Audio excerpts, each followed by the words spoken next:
Much of the night so far focused on the COVID-19 pandemic and our nation's response to it. Political reporter Rick Albin's been watching it all. What moments caught your eye tonight, Rick? Well, I think the final debate included a pretty animated conversation about COVID-19 for sure, and that certainly is top of mind for so many people.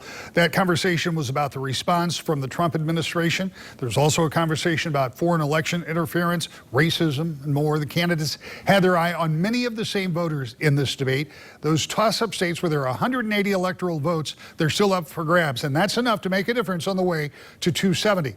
There was conversation about which candidate had done more for minority communities. Former Vice President Biden repeatedly talked about what the Trump administration had not done and what he as president would do, while President Trump pushed back, saying his administration had responded appropriately, and the president asked why Biden in his political career hadn't already done the things that he is now proposing. Little traction, it seems, was gained by either on those points. The debate was a chance, perhaps the last chance, to get an audience this big to try and close the deal. Suburban women and people in toss-up states are the areas where both candidates think they have to make pickups.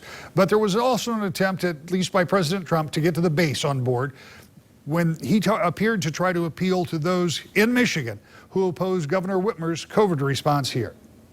Take a look at what's happening with your friend in Michigan, where her husband's the only one allowed to do anything. It's been like a prison. Now it was just ruled unconstitutional. So what, if anything, will you be talking about tomorrow? Perhaps a debate controlled to some extent much better than the first. As a result, both candidates seem to have more time to talk issues and where they stand on them. There was still plenty of interrupting and moments of, oh, yes, you did, oh, no, I didn't, from both candidates. That, I suspect, misses the mark, particularly with suburban women voters.